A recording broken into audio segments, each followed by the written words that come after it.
அல்ஹம்துலில்லாஹி ரப்பில் ஆலமீன் வனுஸல்லி வனுஸல்லிமு அலா ரசூலில் கரீம் வ அலா ஆலிஹி வ அஸ்ஹாபிஹி அஜ்மஈன். قال الله تعالى وقالوا الحمد لله الذي أذهب عنا الحزن إن ربنا لغفور شكور. கண்ணியத்திற்கும் மரியாதைக்கும் உரிய சகோதரர்களே, பாசத்திற்குரிய மூமின்களே, சற்றேறக்குறைய குர்ஆனினுடைய 4இல் 3 பகுதி முடிந்துவிட்டது. இன்றுடன் 22.5 ஜுஸூக்கள் நிறைவாகிவிட்டது. மிச்சம் 7.5 ஜுஸூக்கள் தான் இருக்கிறது. வல்ல அல்லாஹ் இத்தனை நாள் கேட்ட நம்மை மிச்சம் இருக்கக்கூடிய நாட்களிலும் குர்ஆனை ஓதுவதற்கும் கேட்பதற்கும் அல்லாஹ் நசீபை தருவானாக. எல்லாருக்கும் இந்த பாக்கியம் கிடைக்கிறதில்ல. குர்ஆனை ஓதலும் செய்து ஓதக்கூடிய குர்ஆனை தொழுகையிலே நின்று நார்மலாக ஓதுகிறோம், ரமதானில் ஓதுகிறோம், இன்ன பிற காலங்களில் ஓதுகிறோம். ஆனால் அது தொழுகையில் ஓதி கேட்கும் பொழுது அதனுடைய பலன்கள், அதனுடைய வெகுமதிகள், அதனுடைய நன்மைகள் அதிலெல்லாம் எண்ணில் அடங்காது. அல்லாஹ் புறக்கி எடுத்து சிலருக்கு மட்டும்தான் அந்த வாய்ப்பை வருடத்திலே தருகிறான். அல்லாஹ் நமக்கும் நம் சந்ததிகளுக்கும் கியாமத்து வரை இந்த மாதிரியான குர்ஆனுடைய தொடர்பை அல்லாஹ் நசீபாக்கி கொண்டே இருப்பானாக. கண்ணியத்திற்குரிய சகோதரர்களே, நிறைய வசனங்கள் அத்தியாயங்கள் ஓதப்பட்டது. நமக்கு எல்லாத்துக்கும் தெரிஞ்ச யாசின் சூரா. அதில் ரொம்ப பெரிய வருத்தம் என்னென்னா, ஒரே ரக்காயத்தில் எப்படி நிற்க விட்டு எங்களை அப்படின்ற மாதிரிலாம் நிறைய பேர் நினைப்பது உண்டு. அன்பான சகோதரர்களே, இன்று ஓதப்பட்ட வசனங்களிலே ஒன்று, சொர்க்கவாதிகள் சொர்க்கத்துக்கு போன உடனே என்ன துவா செய்வாங்க அல்லாஹ் சொல்கிறான். சொர்க்கத்துக்கு போய் நுழைஞ்ச உடனே அவங்க கேட்கக்கூடிய துவா என்ன அப்படின்றது அல்லாஹ் சொல்கிறான். அதை பார்க்குறதுக்கு முன்னாடி அந்த துவாவினுடைய மையப்பொருளாக இருக்கக்கூடிய ஒரு செய்தியை பற்றி நாம் இன்றைக்கு பார்க்க இருக்கிறோம். இன்றைக்கி உலகத்தில் எல்லாத்துக்குமே கவலைகள் இருக்குது இல்லையா? வருத்தம் இருக்குது, ஏதாவது கஷ்டம் இருக்குது. உலகத்தின் வாழ்க்கையிலே நிச்சயம் இதுவெல்லாம் வரத்தான். சொல்லப்போனால் நமக்கு வரக்கூடிய கவலைகளும் கஷ்டங்களும் கூட நம்முடைய அந்தஸ்தை உயர்த்தி நம்முடைய பாவங்களை அழிப்பதற்காக வேண்டி கூட அல்லாஹ் வைத்திருக்கலாம். பாருங்கள், ஹதீஸிலே ஒரு செய்தி வந்திருக்கிறது. சையதுனா அபூ ஹுரைரா ரலியல்லாஹு அறிவிப்பாக சஹீஹ் முஸ்லிமில் இந்த செய்தி பதிவாக இருக்குது. ரசூலுல்லாஹ் சொன்னாங்க, மா யுஸீபுல் முஃமின மின் வஸபின் வலா நஸபின் வலா சக்மின் வலா ஹஸினின் ஹத்தல் ஹம்மு யஹும்மு இல்லா கஃபர பிஹி மின் ஸய்யிஆத்திஹி. ஒரு மூமினுக்கு வரக்கூடிய வறுமை, கஷ்டம், கவலை, மனதிலே நெருக்கடி, இதுவெல்லாம் கூட இதன் மூலமாக அல்லாஹ் அவருடைய பாவத்தை மன்னித்து அவருடைய அந்தஸ்தை உயர்த்துகிறான் என்று பெருமானார் ஸல்லல்லாஹு அலைஹி வஸல்லம் சொன்னார். ஒரு விஷயத்தை பற்றி கவலைப்படுறோன்னா விளங்கிக்கணும், இந்த கவலையும் கூட நமக்கு நன்மை தான். எந்த அளவுக்கு வருதுன்னா, ஹதீஸில் வந்திருக்கிறது, தபரானியிலே வந்திருக்கிறது, உலகத்தில் கவலை இல்லாதவங்க யாராவது உண்டா? கிடையாது. கவலை இல்லாதவங்க யாரும் கிடையாது. சின்ன வயசுலேருந்து, சின்ன பிள்ளையிலேருந்து பெரிய ஆட்கள் வரைய. முல்லா நஸ்ருத்தீன் ஒரு தடவை மார்க்கெட்டுக்கு போனாராம். போயிட்டு எல்லாத்துக்கும் ஒரு அறிவிப்பு கொடுத்தாராம். கவலை இல்லாத வாழ்க்கை வேணுமா? நாளை காலைல 10 மணிக்கு இங்கே வாங்க, உங்களுக்கு நான் சொல்ல போகிறேன், கவலைக்கெல்லாம் தீர்வு சொல்ல போகிறேன் அப்படின்னு சொல்லி கூப்பிட்டாராம். அந்த 10 மணிக்கு வர்றதுக்கு நீங்கள் எனக்கு 1 திர்ஹம் தர வேண்டும், ₹1 காசு தரணும். ₹1 அவங்க ஊர்களுடைய ₹1, இந்த காசு தரணும்னு சொல்லி கூப்பிட்டாராம். எல்லாரும் அடித்து பிறண்டு வந்தாங்க. ஏன்னா எல்லாத்துக்கும் தான் கவலை இருக்குதே. அந்த 10 மணிக்கு சொன்னதுக்கு முன்னாடியே வந்துட்டாங்க. எல்லாரும் 8 மணிக்கு வந்து போட்டி போட்டு தள்ளு முள்ளா இருக்குது. 10 மணி ஆக போது, முல்லாவை காணோம். எங்கே கவலைக்கு தீர்வு சொல்லக்கூடிய முல்லாவை எங்கன்னு ஒரே தேடுது. ரொம்ப சாஃப்டாக, ரொம்ப நிதானமாக ஒரு 5 நிமிஷம் கழித்து வந்தார். என்ன முல்லா, கவலைக்கு தீர்வை சொல்கிறேன்னு சொல்லிட்டு ரொம்ப ரிலாக்ஸாக வந்துட்டு இருக்கீங்களா? நாங்கள் எவ்வளோ பரபரப்பாக ஆர்வத்தோட முதல்ல வந்து நிற்கிறோம். இந்த சொல்கிறேன்னு சொல்லி வந்தார். எல்லாத்தையும் ஒரு பார்வை பார்த்தாரு. பார்த்துட்டு ஒரு சின்ன டேபிளுக்கு மேலே ஏறி, நான் கவலைக்கு உங்களுக்கு தீர்வு சொல்கிறேன்னு சொல்லியிருந்தேன், அப்படி தானே? கவலைக்கு தீர்வு வேறு ஒன்றும் இல்லை, இந்த உலகத்தில் பிறக்கவே கூடாது அப்படின்னாரு. இந்த உலகத்தில் பிறக்கவே கூடாது. பிறப்பு என்று ஒன்று இருந்தால் நிச்சயமாக வாழ்க்கையிலே கவலை, கஷ்டம் எல்லாம் இருக்கத்தான். இதை புரிஞ்சுக்குங்க, யதார்த்தம் இதுதான் அப்படின்னு சொல்லிட்டு கடகடன் நிறைய கட்டிட்டார். அன்பர்களே, இப்போ வாழ்க்கையில் இந்த உலகத்துக்கு வந்துவிட்டால் நிச்சயமாக ஏதாவது ஒரு விஷயத்தை பற்றி நமக்கு வருத்தம், கவலை இருக்கத்தான் செய்யும். ஹதீஸில் வந்திருக்கு, தபரானிலே ஒரு ஹதீஸ் இருக்கிறது பாருங்கள். நம்ம எல்லாத்துக்கும் ஒரு எனர்ஜி தர மாதிரி ஒரு ஹதீஸ், நம்ம எல்லாத்துக்குமே. நீங்கள் கேட்டிங்கன்னா ரொம்ப சந்தோஷப்படுவீங்க. ரசூலுல்லாஹ் சொன்னாங்க, இன்ன மினத் துனூபி தம்பன் லா யுகஃபிருஹ ஸலாத்து வஸ்ஸியாமு வலல் ஹஜ்ஜு வல் உம்ரா. மனிதர்கள் செய்யக்கூடிய பாவங்களிலே சில பாவங்கள் இருக்கிறது, அந்த பாவத்தை அழிப்பதற்கு தொழுகையோ, நோன்போ, ஜக்காத்தோ, ஹஜ்ஜோ, உம்ராவோ வர முடியாது. தொழுகையின் மூலமாகவோ ஹஜ்ஜின் மூலமாகவோ அதன் மூலமாலாம் அந்த பாவத்தை அழிக்க முடியாது. பின்ன எதை வச்சு தான் அழிக்கிறது? அந்த பாவம் அழிஞ்சாகணுமே. சஹாபாக்கள் கேட்டாங்க, ஃபமா யுகஃபிருஹா யா ரசூலல்லாஹ், அல்லாஹ்வின் திருத்துதர்களே, அந்த பாவத்தை அழிக்கன்னா நாங்கள் என்ன செய்யறது, அதை அழிக்கிறதுக்கான வழி என்ன அப்படின்னு கேட்கும்போது ரசூலுல்லாஹ் சொன்னாங்க, அல் ஹுமூமு ஃபீ தலபில் மஈஷா, தன்னுடைய வாழ்க்கையை நினைத்து, எதிர்காலத்தை நினைத்து, தன்னுடைய சம்பாத்தியத்தை நினைத்து, தன்னுடைய உழைப்பை நினைத்து ஒருத்தர் கவலைப்படுறாரு. அந்த கவலை அந்த குறிப்பிட்ட பாவத்தை அல்லாஹ் அழிக்கிறதுக்கு வழியாக வைப்பான். என் லைஃப் என்ன ஆகும் எதிர்காலத்தில், என் பிள்ளைகளை எப்படி நான் உருவாக்க போகிறேன், என்னுடைய குடும்பத்தை எப்படி நான் கட்டி காக்க போகிறேன், எந்த மாதிரியான நான் உழைப்பெல்லாம் நான் செய்ய போகிறேன், என்னுடைய பொருளாதாரத்தை பெருக்குவதற்கு, என்னுடைய வாழ்வாதாரத்தை ஈட்டுவதற்கு எந்த மாதிரியான உழைப்புகளை செய்ய போகிறேன் என்று ஒருவர் உட்கார்ந்து ஒன்றும் இல்லை, நம்ம எல்லாருமே திங்க் பண்ண தான் செய்கிறோம். ஒவ்வொரு நாளும் ஒரு 5 நிமிஷம் அல்லது 10 நிமிஷம் மேற்கொள்ளக்கூடிய அந்த சின்ன யோசனை உங்கள் வாழ்க்கையில் நடந்திருக்கக்கூடிய சில முக்கியமான பாவங்களை அதை அழிக்கும், அதை இல்லாமலாக்கும் என்றார்கள் நபிகள் நாயகம் ஸல்லல்லாஹு அலைஹி வஸல்லம்.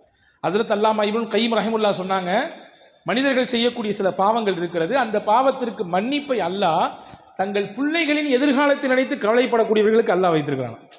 தன்னுடைய பிள்ளைகளை நினச்சி அவன் லைஃப்பை செட் பண்ணி கொடுக்கணுமே, அவரை நல்லபடியாக உருவாக்கணுமே, அவருக்கு ஒரு நல்ல எதிர்காலத்தை அமைச்சு கொடுக்கணுமே, ஒரு நல்ல ஒரு வரனை ஏற்படுத்தி கொடுத்து அவங்கள சேர்த்தி வைக்கணுமே என்று ஒரு தகப்பனாகப்பட்டவர் தன் பிள்ளைகளினுடைய வாழ்க்கையை குறித்து, எதிர்காலத்தை நினைத்து கவலைப்பட்டால் அந்த கவலையும் கூட வீணாகாது, அல்லாஹ் அதன் மூலமாக சில பாவங்களை அளிப்பான் என்று அருமை நாயகம் ஸல்லல்லாஹு அலைஹி வஸல்லம் சொன்னார். அன்பான சகோதரர்களே, உலக வாழ்க்கையில் சோதனை கஷ்டமும் அடுத்தடுத்து வரத்தான் செய்யும், எல்லாம் இருக்கத்தான், கவலை இருக்கத்தான். ஹதீஸில் வந்திருக்கு, ஆதமுடைய மகனுக்கு அல்லாஹு தஆலா 99 விதமான சோதனைகளை வைத்திருப்பான். ஒன்றை கடக்கும் பொழுது இன்னொரு கவலை, ஒன்றை எல்லாம் ஃபைசலா பண்ணி தீர்வு கேட்டு வரும்பொழுது அடுத்து வேற ஏதாவது ஒன்று நிற்கும், அடுத்து ஏதாவது நிற்கும். இது கடைசி எதுவரை நிற்கும்? ஹத்தல் மவுத். நாங்கள் ரசூலுல்லாஹ் மவுத்தாகும் வரை இப்படி தான் இருக்கும், இதையெல்லாம் கடந்து தான் நீங்கள் போக வேண்டும் என்று அருமை நாயகம் ரசூலுல்லாஹி ஸல்லல்லாஹு அலைஹி வஸல்லம் சொன்னார்கள். எனவே அன்பான சகோதரர்களே, சில ஆரோக்கியமான கவலை நிறைய மாற்றங்களை கொடுத்துருக்குது. ஒரு விஷயத்தில் ஒருத்தர் கவலைப்படுறாரு, தன்னுடைய வாழ்க்கையை நினச்சி, தன்னுடைய தொழிலை நினச்சி, தன்னுடைய முன்னேற்றத்தை நினச்சி, அது ஆரோக்கியமான கவலையாக இருக்கும் பட்சத்திலே, அதற்கான முன்னெடுப்புகளை எடுக்கும் பட்சத்திலே அவர் வாழ்க்கையில் எங்கேயோ ஒரு இடத்துல உயர்ந்து போய் நிற்கிறாரா இல்லையா? ரசூல் ஸல்லல்லாஹு அலைஹி வஸல்லம் மக்காவுக்குள்ளே வர்றாங்க, காபாவுக்கு பக்கத்தில் சில சஹாபாக்கள் உட்கார்ந்து ரொம்ப கவலை தோந்த முகத்தில் அப்படி பேசிக்கிட்டு இருக்கிறாங்க. ரசூலுல்லாஹ் கேட்டாங்க, என்ன உங்களுடைய முகத்தில் கவலையினுடைய ரேகை தெரியுது, என்ன விஷயம்? இல்லையா ரசூலுல்லாஹ், அந்த சத்தி இஸ்லாத்தை கையில் எடுத்துட்டோம், இது எப்படி உலகத்தில் கொண்டு போய் சேர்க்க போகிறோன்னு தெரியலையே, இங்கேயே இம்பிட்டு பாடுபடுத்துறாங்க, நம்ம சொந்த ஊர் இருக்கிறவங்க ஃபுல்லாக மாமா மச்சான் அண்ணன் தம்பி எல்லாம் உறவுக்காரங்க, இங்கேயே நம்மளை இம்பிட்டு பாடுபடுத்துறாங்களே, உலகம் முழுக்க கொண்டு போய் இதை எப்படி சேர்க்கறது? சேர்த்து ஆகணுமே, அல்லாஹ்வுடைய சத்திய மார்க்கமாச்சே இது, உலகத்தின் கடைகோடியில் இருக்கக்கூடிய நபர்களையும் இந்த விஷயத்தை கொண்டு போய் சேர்க்கணுமே சொல்லி நாங்கள் ஒரு சின்ன சிந்தனையிலும் கவலையிலும் இருக்கிறோம் என்று அந்த சஹாபாக்கள் சொன்ன பொழுது பெருமானார் ஸல்லல்லாஹு அலைஹி வஸல்லம் அப்போ தான் சொன்னாங்க, உங்கள் கவலைக்கு நிச்சயமாக அல்லாஹ் தீர்வு கொடுப்பான். நம்ம எடுத்திருக்கக்கூடிய இந்த மார்க்கம் இருக்க சாதாரணமானது இல்லை, அல்லாஹ் இதை எங்கே வர கொண்டு போய் சேர்ப்பான்னா, ஷார்ட்டாக சொல்கிற புரிஞ்சுக்குங்க, உலகத்தில் இரவு பகல் எங்கெல்லாம் வருமோ அங்கெல்லாம் இது இஸ்லாம் போயிட்டே இருக்குன்னாங்க. இரவு பகல் வராத இடம் உலகத்தில் எதுவுமே கிடையாது, இரவு வரும் பகல் வரும், மாறி மாறி வரத்தானே செய்யும், அங்கெல்லாம் இந்த மார்க்கத்தை கொண்டு போய் அல்லாஹ் சேர்ப்பான், கவலைப்படாதீங்கன்னு நாங்கள் பெருமானார் ஸல்லல்லாஹு அலைஹி வஸல்லம். அன்பான சகோதரர்களே, நான் ஓதி முடித்த மதரசா வேலூர் அல் பாக்கியாது சாலிஹாத் என்று சொல்லக்கூடிய தென் இந்தியாவினுடைய தாய் கல்லூரி. அது கிட்ட சுமார் ஏறத்தாழ ஒரு 200 ஆண்டு காலத்தினுடைய ஒரு பாரம்பரியம் மிக்க, நெருங்கிடுச்சு, 200 ஆண்டுகளை நெருங்கி நிற்கிறது. நான் எதுக்கு சொல்கிறேன்னா, இன்னைக்கு தமிழகத்தில் இருக்கக்கூடிய, சொல்லப்போனால் தென்னிந்தியாவில் இருக்கக்கூடிய முஸ்லீம்களோடு ஏதோ ஒரு ரூபத்திலே அந்த கல்லூரி தொடர்பு இருக்கும்.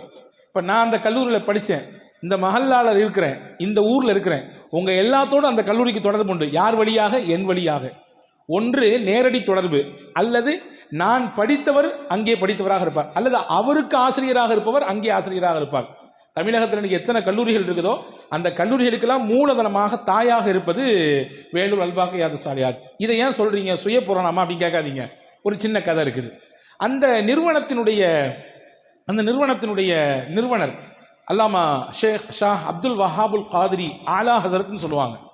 அவங்க பெரிய பெரிய அறிஞர்களிடத்திலலாம் படித்தவர்கள், சர்வதேச அறிஞர்களிடத்திலே படித்தவர்கள், மக்காவில் சென்று மார்க்கம் படித்தவர்கள். நிறைய படிச்சுட்டு ஊருக்கு வந்து நம்ம படித்ததை மக்களுக்கு போய் சொல்லணுமே, மார்க்கம் என்று தெரியாமல் நிறைய மக்கள் இல்லாததையும் பொல்லாததையும் செஞ்சிட்டு இருக்கிறாங்களே, இப்படி பிதாத்துகளையும் குராஃபாத்துகளையும் மார்க்கம் தடுத்த விஷயங்களை எல்லாம் மார்க்கம் நினைச்சு இப்படி பண்றாங்களே அப்படின்னு சொல்லி அப்படி ஊர் ஊரா போனாங்க. எதுக்கு போனாங்க? சத்தியத்தை எடுத்து சொல்லி நேரான வழியை மார்க்கம் அடிப்படையிலே மக்களுக்கு சொல்லி தரணும் அப்படின்னு சொல்லி போனாங்க. அப்படியே போகும் பொழுது திருவாரூர் மாவட்டம் சைடில் ஒரு இடத்துக்கு போனாங்க. அந்த ஊருக்கு பேர் திட்டச்சேரி.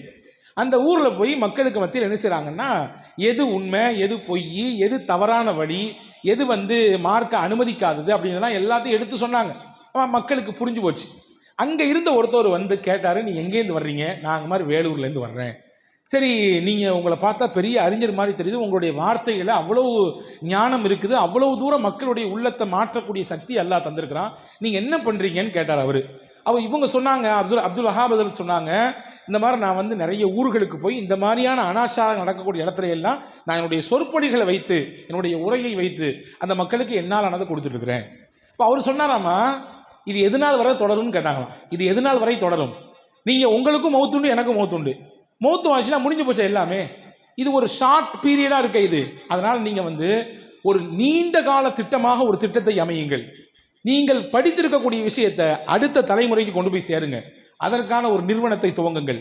நீங்கள் மௌத்தாகி விட்டாலும், நீங்கள் மண்ணோடு மண்ணாக போய்விட்டாலும் கூட அல்லாஹு தாலா நீங்கள் கொடுத்த கல்வியின் மூலமாக உருவாகக்கூடியவர்கள் உலகெங்கிலும் போய் இந்த மார்க்கத்தை கொண்டு போய் சேர்ப்பார்கள், சத்தியத்தை சொல்வார்கள், அசத்தியத்தை களைவார்கள், பிதாத்துகளை மார்க்கம் அனுமதிக்காத விஷயங்களை எல்லாம் உடை தேர்வதற்கு அவர்களுடைய உரைகளையும் அவருடைய கல்வியும் பயன்படுத்துவாங்க என்று அவர் சொன்னார்.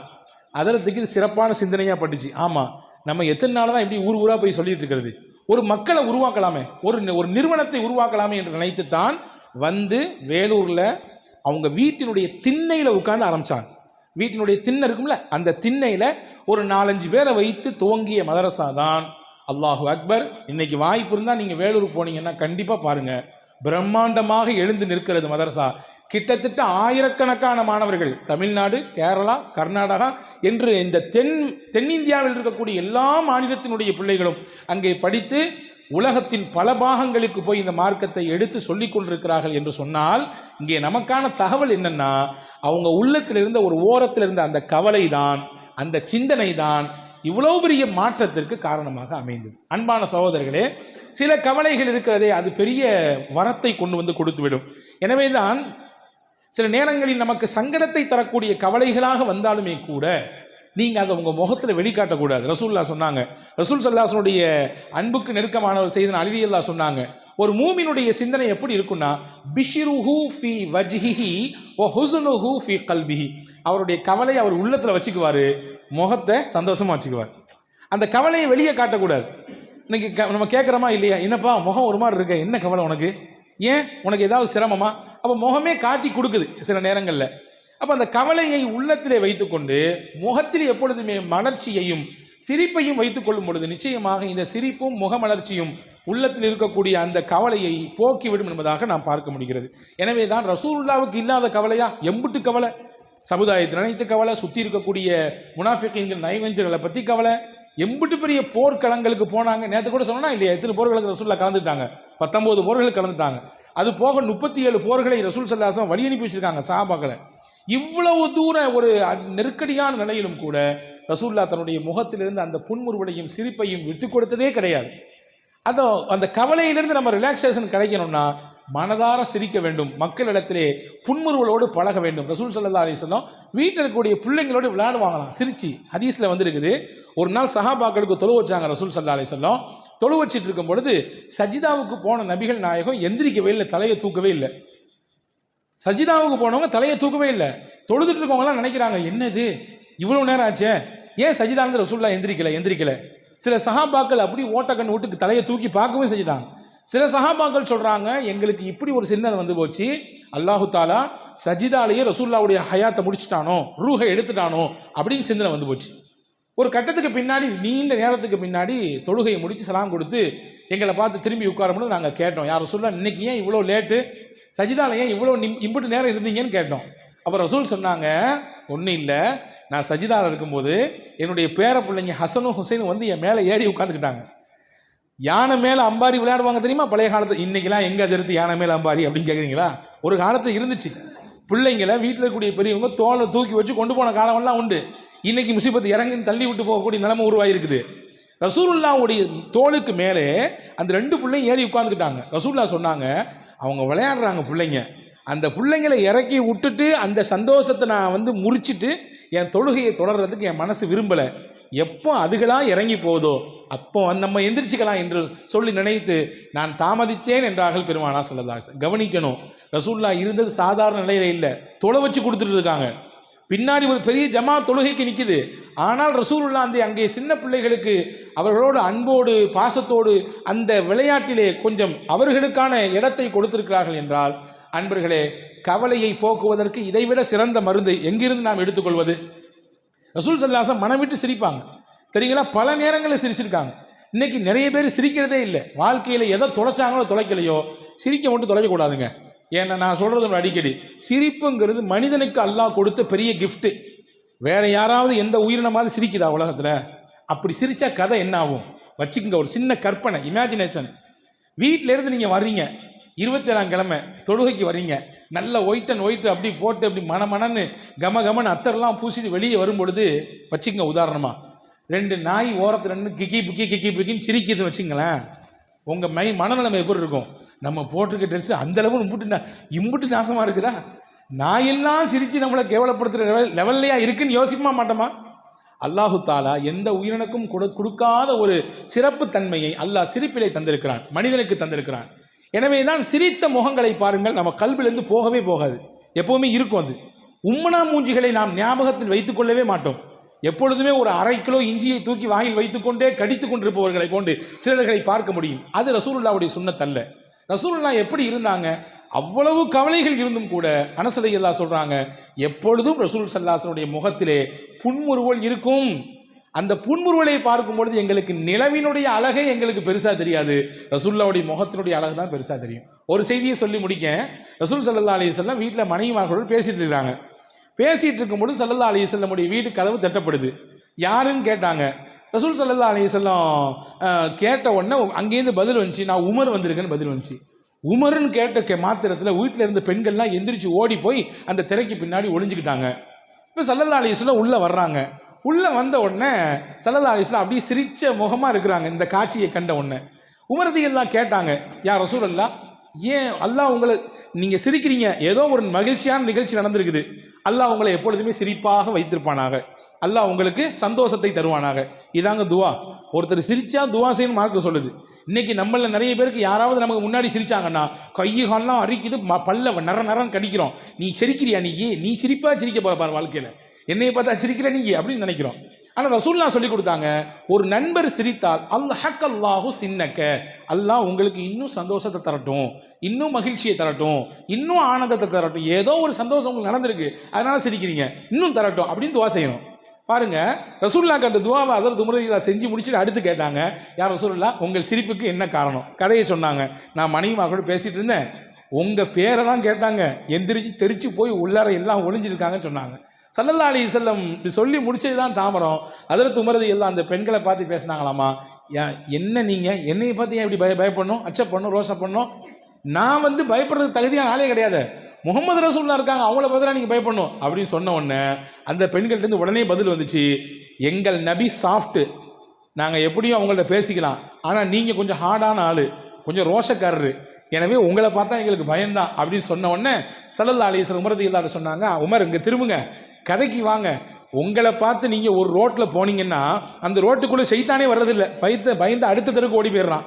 சைத்தானே ஓடும் பொழுது இந்த பெண்கள்லாம் ஏமாத்திரம் விட்டு தள்ளுங்கன்னாங்க ஸல்லல்லாஹு அலைஹி வஸல்லம். அன்பான சகோதரர்களே, இங்கே நமக்கு செய்தி என்னன்னா, குடும்பத்தோடு உட்கார்ந்து மகிழ்ச்சியாக சந்தோஷமாக நிம்மதியாக மனம் விட்டு சிரித்து பெருமானார் ஸல்லல்லாஹு அலைஹி வஸல்லம் அங்கே பேசியிருந்திருக்கிறார்கள் என்பதாக பார்க்கிறோம். அப்போ சிரிப்பு இருக்குத, மனசில் எம்புட்டு கவலை இருந்தாலும் அதை அப்படியே எல்லாத்தையும் கீழே இறக்கிறோம், அதை கீழே இறக்கக்கூடிய வேலையை செய்துவிடும். எனவே கவலையிலிருந்து நாம் வெளியே வர வேண்டும் என்றால் மகிழ்ச்சியாக ஆனந்தமாக மனம் விட்டு சிரிக்க வேண்டும், புன்முறுவலோடு நம்முடைய முகத்தை வைத்துக் கொள்ள வேண்டும். அதற்கு அலி ரலியல்லாஹு சொன்னதை போன்று கவலையை உள்ளத்திலே வைத்துக்கொண்டு முகத்திலே நாம் மலர்ச்சியையும் சந்தோஷத்தையும் வெளியே காட்ட வேண்டும். அப்போ சொர்க்கத்துக்கு போன பிறகு சொர்க்கவாதிகள் என்ன துவா செய்வார்கள் என்றால், அல் குர்ஆன் சொல்கிறது, அல்ஹம்துலில்லாஹில்லதி அஸ்ஹப அன்னல் ஹஸன், யா அல்லாஹ், உனக்கே எல்லா புகழும், எங்களிடத்தில் இருக்கக்கூடிய எல்லா கவலையையும் போக்கிவிட்டாய். இந்த உலகத்தில் தாங்க கவலை, எல்லா கவலையும். ஆனால் உலகம் முடிந்து சொர்க்கத்திற்கு ஒருவர் போய்விட்டால் அங்கே எந்த கவலையும் கிடையாது. அங்கே கவலையும் கிடையாது, கஷ்டமும் கிடையாது, துக்கமும் கிடையாது, மன அழுத்தமும் கிடையாது, நெருக்கடியும் கிடையாது. அங்கே ஒன்லி ஒன் சந்தோஷம் மட்டும்தான், மகிழ்ச்சி மட்டும்தான், ஆனந்தம் மட்டும்தான்.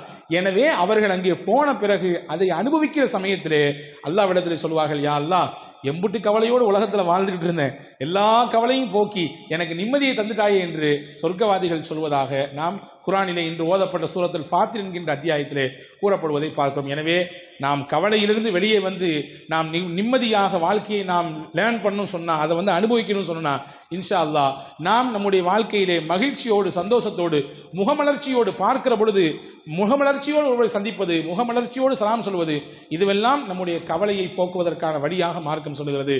பின்பற்றி வாழக்கூடிய தௌஃபீக்கை அல்லாஹ் உங்களுக்கும் எனக்கும் எல்லா மக்களுக்கும் நசீபாக்குவானாக. ஆமீன். வாஹிரு தாவானில் அல்ஹம்துலில்லாஹி ரப்பில் ஆலமீன்.